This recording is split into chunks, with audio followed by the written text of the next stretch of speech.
hermana en Cristo. En este día domingo, 29 de agosto, 22 del tiempo ordinario, vamos a escuchar el Evangelio tomado de San Marcos, capítulo 7, versículos del 1 al 8, 14 y 15 y 21 al 23. En aquel tiempo se acercaron a Jesús los fariseos y algunos escribas venidos de Jerusalén. Viendo que algunos de los discípulos de Jesús comían con las manos impuras, es decir, sin habérselas lavado, los fariseos y los escribas le preguntaron: ¿por qué tus discípulos comen con manos impuras y no siguen la tradición de nuestros mayores? Los fariseos y los judíos en general no comen sin lavarse antes las manos hasta el codo, siguiendo la tradición de sus mayores. Al volver del mercado no comen sin hacer primero las abluciones y observan muchas otras cosas por tradición, como purificar los vasos, las jarras y las ollas. Jesús les contestó: «Qué bien profetizó Isaías sobre ustedes, hipócritas, cuando escribió: Este pueblo me honra con los labios, pero su corazón está lejos de mí. Es inútil el culto que me rinden, porque enseñan doctrinas que no son sino preceptos humanos. Ustedes dejan a un lado el mandamiento de Dios para aferrarse a las tradiciones de los hombres». Después Jesús llamó a la gente y les dijo: «Escúchenme todos y entiéndanme. Nada que entre de fuera puede manchar al hombre. Lo que sí lo mancha es lo que sale de dentro. Porque del corazón del hombre salen las intenciones malas, las fornicaciones, los robos, los homicidios, los adulterios, las codicias, las injusticias, los fraudes, el desenfreno, las envidias, la difamación, el orgullo y la frivolidad. Todas estas maldades salen de dentro y manchan al hombre». Palabra del Señor. Gloria a ti, Señor Jesús.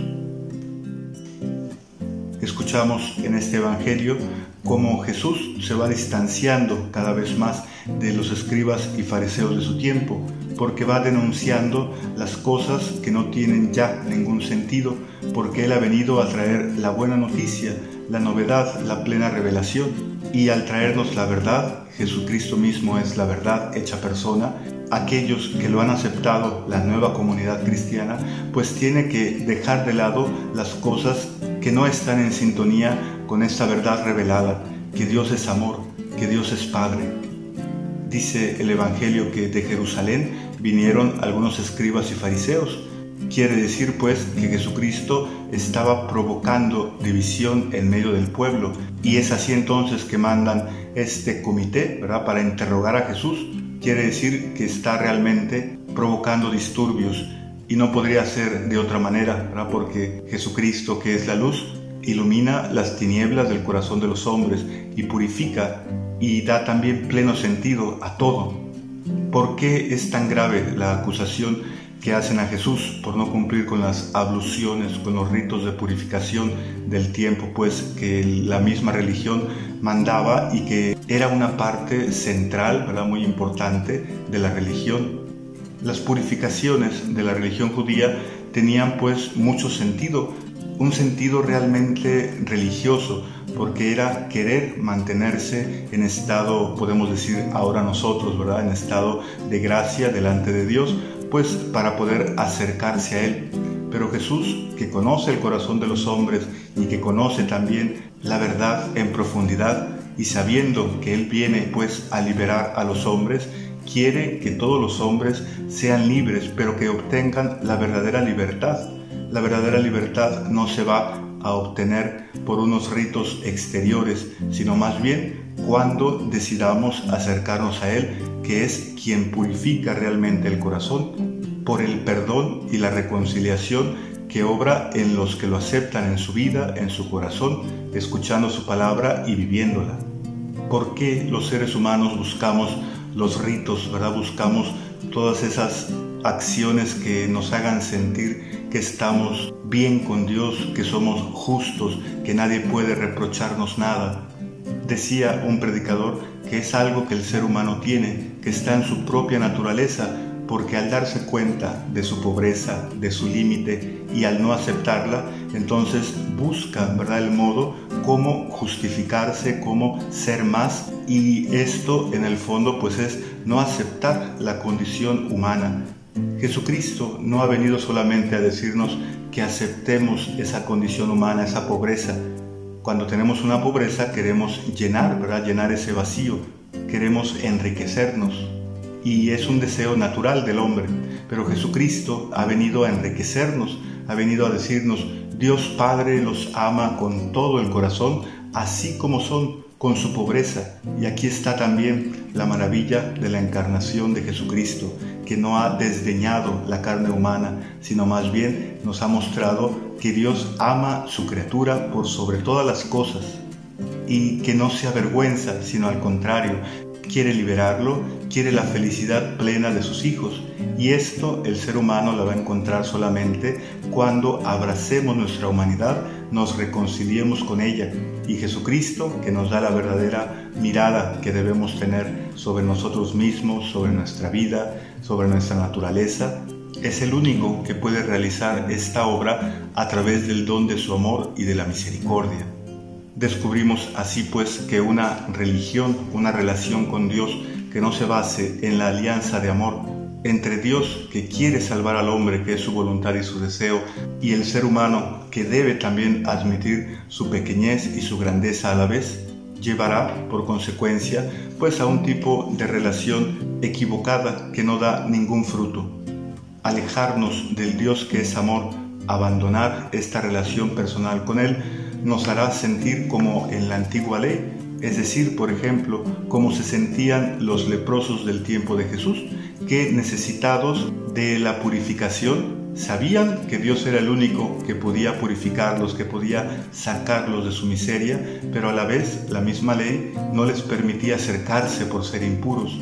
Jesucristo es el único que puede purificar el corazón. Y esto no se obra simplemente porque nos acerquemos a Jesús, sino que lo que realiza esta purificación es escuchar su palabra, aceptarla, hacerla nuestra y vivirla. Son las obras de caridad las que purifican nuestras manos, nuestros ojos, nuestra historia y toda nuestra vida.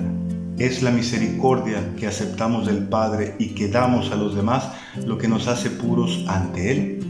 Es cierto que a lo mejor en nuestras comunidades todavía seguimos muy amarrados a ciertas prácticas, a ciertos ritos que en realidad no tienen hoy ya ningún sentido, porque no tenemos que justificar ante Dios nuestra pequeñez, sino más bien descubrir el profundo amor con el que somos amados y comenzar de esta nueva manera a caminar en nuestra vida.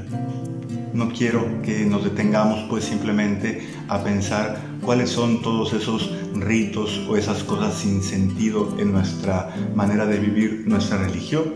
Tú más bien la puedes meditar, la puedes reflexionar, puedes darte cuenta que es todo aquello que en realidad no me trae ningún provecho ni me acerca tampoco a Dios, ni me hace estar más cerca de Él. Lo que sí te puedo decir es que los sacramentos no entran, ¿verdad?, entre esta falsa ritualidad, porque los sacramentos son precisamente el modo como Dios ha confiado a su iglesia el regalo de la gracia, la ayuda de los hombres. Jesucristo está realmente presente en la Eucaristía, el Espíritu Santo obra realmente el don de la filiación en el bautismo, nos fortalece en el sacramento de la confirmación y así con todos los demás sacramentos. Más bien se refiere a todas esas obras exteriores que les hemos dado tanta importancia, que las hemos absolutizado en nuestra vida, que pensamos que sin ellas no estoy puro, no me puedo presentar ante Dios. Recuerda, es Dios el que purifica, no es ninguna obra exterior, sino más bien Dios en nosotros a través de nuestras obras que manifiestan su gracia y que nos hacen a nosotros vivir su misericordia y darla a los demás. No hagamos de estas prácticas exteriores algo como si fuera palabra de Dios. No tengamos miedo de acercarnos a Dios con nuestra indignidad, con nuestro pecado, porque Él es el único que nos puede perdonar, el único que nos puede rehabilitar, hacer criaturas nuevas y obrar la real purificación desde dentro, darnos un corazón nuevo. No sigamos pensando que debemos hacer tal o cual obra para poder acercarme a Dios. No, más bien solamente si me acerco con un corazón sencillo, sincero, necesitado también, es como Dios podrá realizar su obra. Y no lo olvides, te invito a releer nuevamente este Evangelio, teniendo en la mente y en el corazón lo que acabamos de reflexionar, y haz de esta palabra el alimento para tu espíritu. Paz y bien, que Dios te bendiga, nos vemos mañana.